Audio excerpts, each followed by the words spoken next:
So, this video is for all my hiking buddies and those looking for the next trail to explore.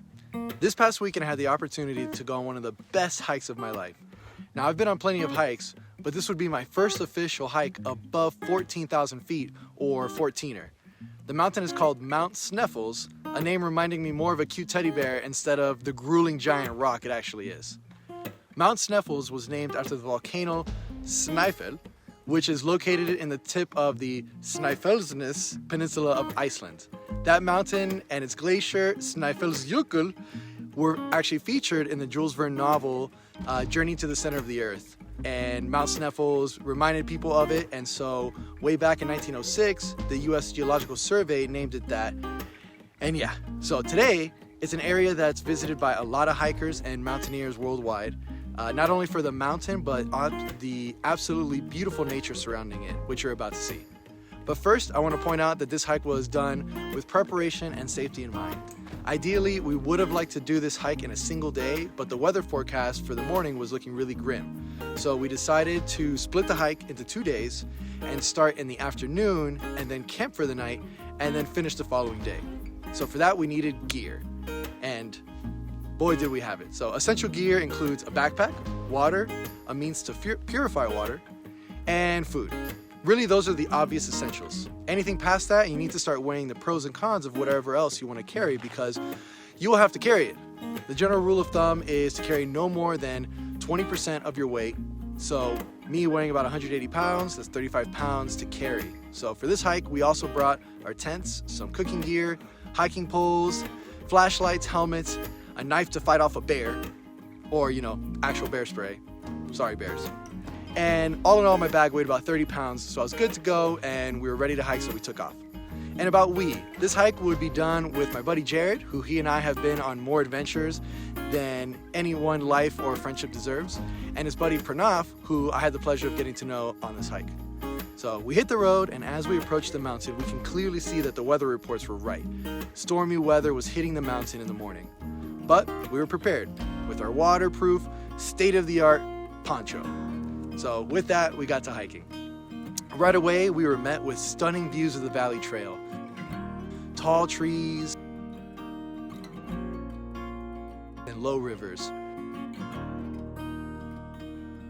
You see, one of the paths to summit Mount Sneffles is the Blue Lakes Trail, which is regarded as one of the most beautiful trails in Colorado. Lots of people come here, not even for the mountain, but to see these serene alpine lakes. Fortunately, as we neared the lakes, the weather cleared up and let us fully appreciate them, and they did not disappoint.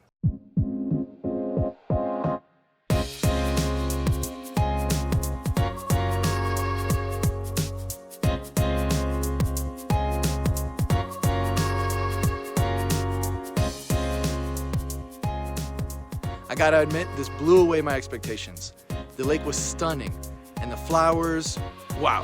The fields of flowers rivaled the perfectly tended flower beds of Munich's Hofgarten. After taking in the beauty, we paused to make our camp. And then our dinner. We were pleasantly surprised by a little visitor, and then even the view of some deer playing in the distance in a patch of snow.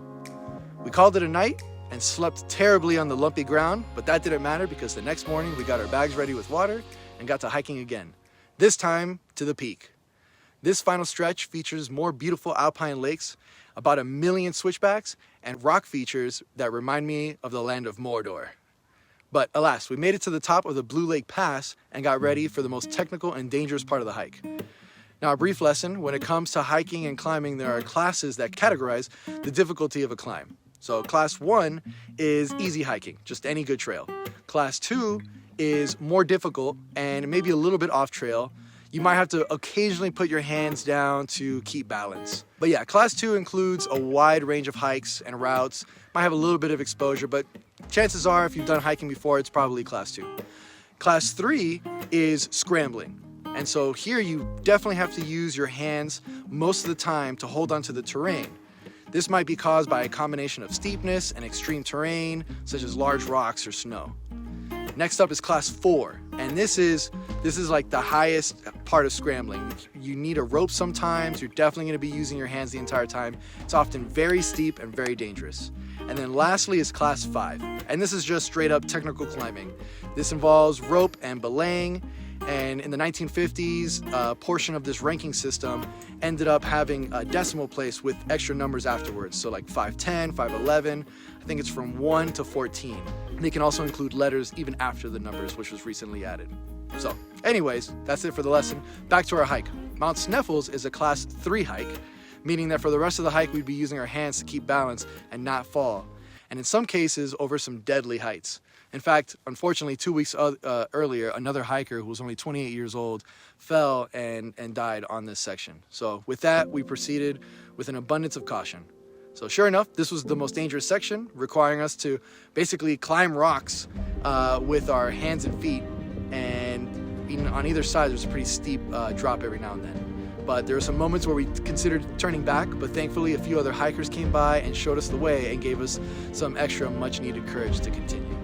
And as we did, it turned out this was the best, funnest part of the entire hike.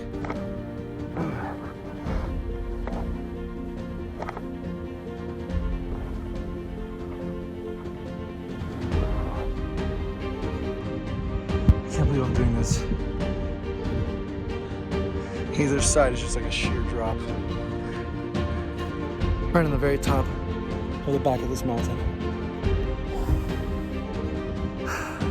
It's fun though, but terrifying. Oh, tell me this is it. Oh, thank goodness. Finally, we made it to the top, congratulated each other with high fives and much well-earned beers. And yeah, it was just great.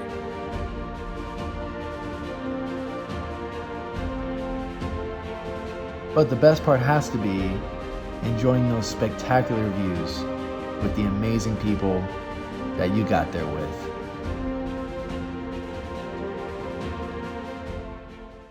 So if you made it this far into the video, thank you so much for watching. I've been getting more and more into video making, as you might tell, and I'm still learning a lot and trying to find my style and voice. So if there's something in the video that you particularly liked or disliked, please let me know. You'd be doing me a big favor. Anyway, thanks again, and have a great day.